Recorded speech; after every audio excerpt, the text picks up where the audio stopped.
55 years ago, Rob and I were at the University of Michigan together. It was quite a coincidence to run into him then.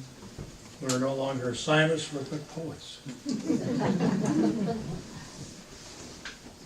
This first poem I just wrote Tuesday morning, and so only one of the other poets has seen it. I hope that doesn't make the rest of them too nervous. It's called the Angry Poets Society. We band of poets sally forth at the light of day. Iambic are free, the mighty pen gives us our say. We strike at will, no one is safe. Ex-wives are kittens, with words we strafe. Look out, Mama, here comes the knife.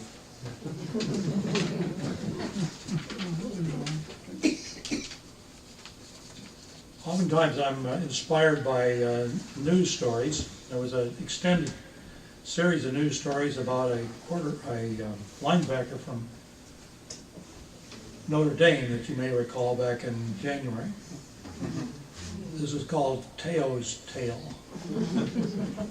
Teo's tale of the online tryst with a willful wraith he never kissed. Drawn at random from a Facebook list. A diversion of sorts for a freshman's libido. 3 long years of cooey and texting. Rapunzel she wasn't, holy Toledo. The press forgot to do some checking. Heisman lost and snuffed by Bama. The Notre Dame flax must cry manana.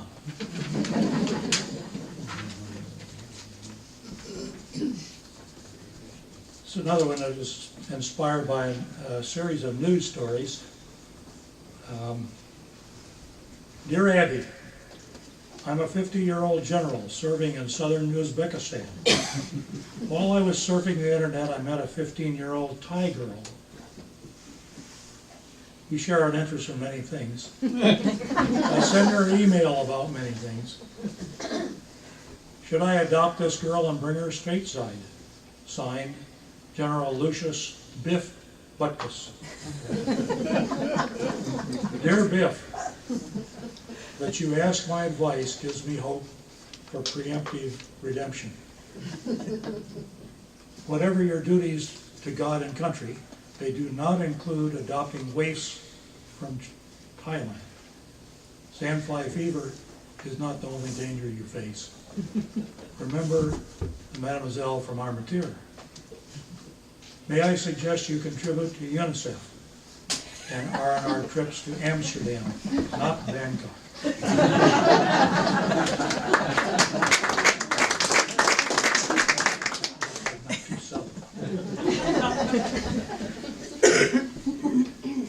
This is one I've read before, but it's my favorite poem, and it tells you about why I'm the way I am.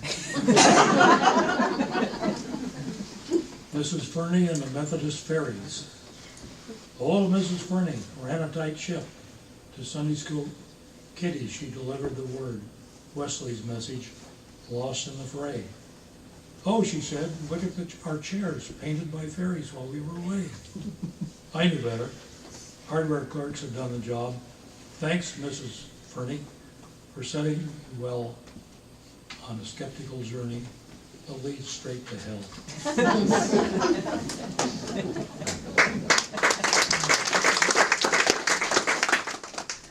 And I hadn't thought of it, but this is a list poem too. I wrote it a couple of years ago, and then I added to it back in January. I think you'll know why. It's called Case Studies. One quiet evening, I thought of those who felt lead or hit flesh or bone, by accident or sometimes not. Gunshot wounds are nothing new, seldom fatal if missing the vitals. Impact, caliber, intent, and outcome. KZ sat by a school window, hit in the face by an errant 22. Careless neighbor, purely accidental, lived a long life with a memento. BL cleaning his gun, overlooked one round, missed ribs, heart, and lungs. They saved the slug. BF lifted a case of beer. Security got him in the hip. 38 special velocity spent. Lived to lift another day. TS had a quick draw, snagged the hammer, into the hip, out the knee, quick trip to the MD. RS, shot in the eye. Mother was right. That rider can put your eye out. Another family. MF, brother of the shooter. Mother was right. That Red Rider can shoot your eye out. PT, out with the boys driving pheasants in the corn. 12 gauge blast. Scalp wound only, blood like a pig. JR, go for cover. Machine gun got him. That's really funny. Left hand and back, Purple Heart, and a ticket home. LS, delivered the mail on a cold Korean route. Boot full of blood, easily treatable. CR, ran a red light.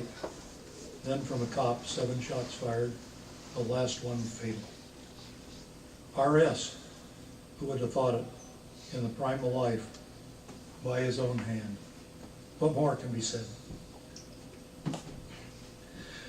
I knew every one of these souls, and 9 of them survived.